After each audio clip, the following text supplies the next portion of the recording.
Om Swastiastu. Assalamualaikum warahmatullahi wabarakatuh.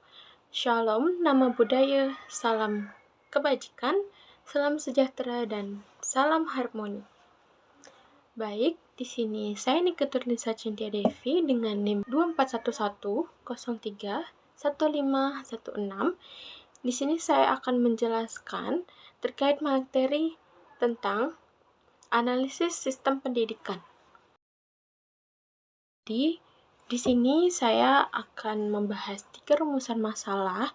Yang pertama, yaitu apa pengertian dari sistem pendidikan. Yang kedua, yaitu apa saja komponen-komponen dari sistem pendidikan. Yang ketiga, yaitu bagaimana sistem dalam penyelenggaraan pendidikan di Indonesia. Jadi, yang pertama, saya akan menjelaskan tentang pengertian sistem pendidikan. Sistem pendidikan adalah suatu rangkaian atau jaringan dari komponen-komponen yang saling terkait dan bekerja sama untuk mencapai tujuan pendidikan yang telah ditetapkan. Komponen-komponen dalam sistem pendidikan mencakup berbagai aspek yang mendukung proses pembelajaran dan pengembangan peserta didik, baik secara intelektual, emosional, maupun sosial. Sistem pendidikan bertujuan untuk mengembangkan kualitas sumber daya manusia melalui proses belajar yang terencana dan terstruktur. Proses ini melibatkan berbagai pihak, termasuk pemerintah, lembaga pendidikan, pendidik, peserta didik, keluarga, dan masyarakat.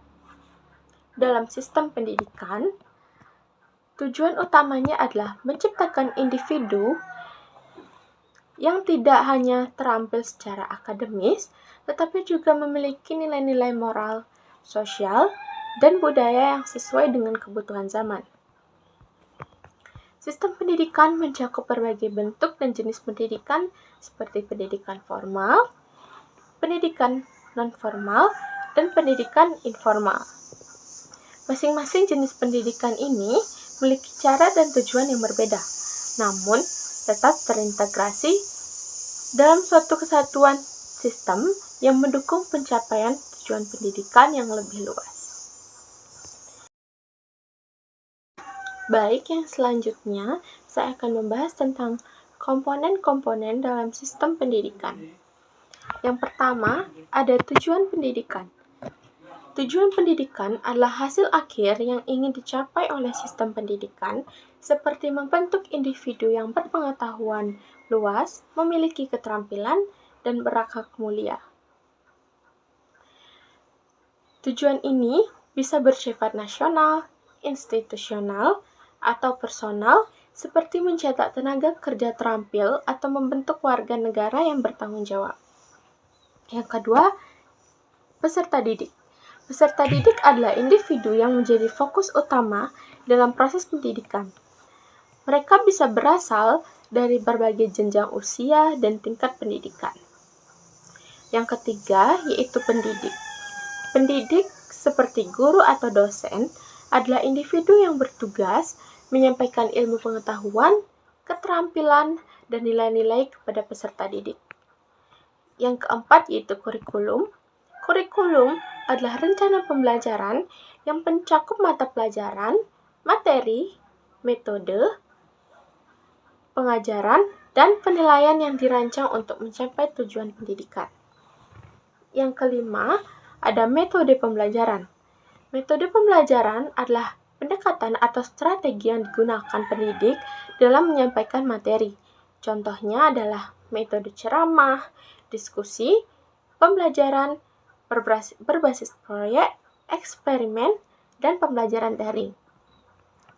Yang keenam, yaitu sarana dan prasarana. Sarana dan prasarana mencakup semua fasilitas fisik dan teknologi yang mendukung kegiatan belajar mengajar seperti ruang kelas, perpustakaan, laboratorium, buku teks, alat peraga, komputer, dan akses internet. Yang selanjutnya ada lingkungan pendidikan. Lingkungan pendidikan meliputi lingkungan sekolah, keluarga, dan masyarakat yang memengaruhi proses pembelajaran. Selanjutnya, ada evaluasi dan penilaian. Evaluasi adalah proses untuk mengukur efektivitas pembelajaran dan kemajuan peserta didik. Penilaian dapat bersifat formatif atau sumatif. Yang terakhir yaitu kebijakan pendidikan. Kebijakan pendidikan melibatkan peraturan dan keputusan yang dikeluarkan oleh pemerintah atau lembaga terkait untuk mengatur jalannya sistem pendidikan. Kebijakan ini mencakup aspek seperti standar pendidikan, kurikulum nasional, dan hak akses pendidikan. Itu dia 9 komponen dalam sistem pendidikan. Baik, selanjutnya saya akan membahas tentang sistem penyelenggaraan pendidikan di Indonesia. Sistem penyelenggaraan pendidikan di Indonesia terdiri dari berbagai komponen yang saling berinteraksi untuk mencapai tujuan pendidikan nasional. Sistem ini mengatur bagaimana pendidikan dilakukan dari tingkat dasar hingga perguruan tinggi, serta mencakup pendidikan formal, non-formal, dan informal. Berikut adalah gambaran umum tentang sistem penyelenggaraan pendidikan di Indonesia. Yang pertama yaitu struktur pendidikan nasional. Pendidikan di Indonesia dibagi menjadi beberapa jenjang yang terstruktur, yaitu pendidikan anak usia dini atau PAUD. Pendidikan ini diberikan kepada anak-anak di usia 1-6 tahun. Yang kedua, pendidikan dasar untuk anak usia 6-12 tahun, yang meliputi 6 tahun pendidikan. Lalu, sekolah menengah pertama atau SMP untuk anak usia 12-15 tahun, meliputi 3 tahun pendidikan. Yang selanjutnya, pendidikan menengah, sekolah menengah atas atau SMA untuk usia 15-18 tahun, meliputi 3 tahun pendidikan. Selanjutnya, sekolah menengah kejuruan untuk usia 15-18 tahun meliputi 3 tahun pendidikan. Selanjutnya, pendidikan tinggi atau perguruan tinggi, termasuk universitas, institut, akademi, dan politeknik yang menawarkan program diploma, sarjana, magister, dan doktor. Yang kedua, kurikulum nasional. Pendidikan di Indonesia mengacu pada kurikulum yang disusun oleh Kementerian Pendidikan, Kebudayaan, Riset, dan Teknologi yang berlaku di seluruh lembaga pendidikan. Kurikulum ini mengatur standar isi, kompetensi dasar, serta metode evaluasi untuk memastikan pendidikan yang diberikan sesuai dengan kebutuhan nasional. Yang ketiga yaitu pendidikan formal dan non-formal. Pendidikan formal merupakan jalur pendidikan yang terstruktur dan mengikuti jenjang yang sudah ditetapkan oleh pemerintah seperti SD, SMP, SMA, dan perguruan tinggi.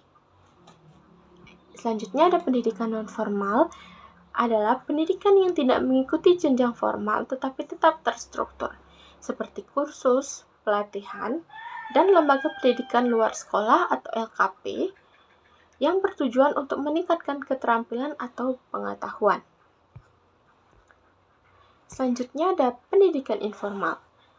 Pendidikan informal berlangsung di luar lembaga pendidikan formal dan non-formal, seperti yang terjadi dalam keluarga dan masyarakat. Proses ini mencakup pembelajaran nilai-nilai, etika, dan keterampilan hidup yang dipelajari melalui interaksi sosial. Yang kelima ada standar nasional pendidikan. Indonesia menerapkan Standar Nasional Pendidikan atau SNP yang mencakup 8 komponen penting, yaitu standar isi, standar proses, standar kompetensi lulusan, standar pendidik dan tenaga kependidikan, standar sarana dan prasarana, standar pengelolaan, standar pembiayaan. serta standar penilaian. Yang selanjutnya, pendanaan pendidikan. Pendanaan pendidikan di Indonesia sebagian besar berasal dari anggaran pemerintah, dengan alokasi yang diperoleh melalui anggaran pendapatan dan belanja negara atau APBN. Selain itu, dana pendidikan juga diperoleh melalui bantuan masyarakat atau sektor swasta. Yang selanjutnya, ada pemerataan akses pendidikan. Pemerintah Indonesia berusaha untuk memastikan pemerataan akses pendidikan di seluruh wilayah negara, termasuk daerah-daerah terpencil atau kurang berkembang. Program pendidikan seperti Program Indonesia Pintar dan beasiswa pendidikan bertujuan untuk memberikan akses pendidikan kepada anak-anak dari keluarga yang kurang mampu. Yang ke-8, peran pemerintah daerah. Pemerintah daerah memiliki kewenangan untuk menyelenggarakan pendidikan di wilayah masing-masing sesuai dengan kebijakan nasional. Pemerintah daerah bertanggung jawab dalam mengelola sekolah-sekolah di daerahnya. Yang ke-9, ada evaluasi dan penilaian. Penilaian dalam sistem pendidikan Indonesia dilakukan melalui ujian dan tes untuk mengukur pencapaian kompetensi peserta didik. Ujian nasional atau UN dulu digunakan sebagai indikator kelulusan, namun kini telah digantikan oleh asesmen nasional yang lebih menekankan pada evaluasi kompetensi dan. Nah, itulah materi yang dapat saya sampaikan dari materi analisis sistem pendidikan. Semoga materi yang saya sampaikan bisa bermanfaat bagi teman-teman. Dan jika ada salah kata dari saya mohon maaf. Om Santi Santi Santi Om. Assalamualaikum warahmatullahi wabarakatuh. Shalom, namo buddhaya, salam kebajikan, salam sejahtera, dan salam harmoni.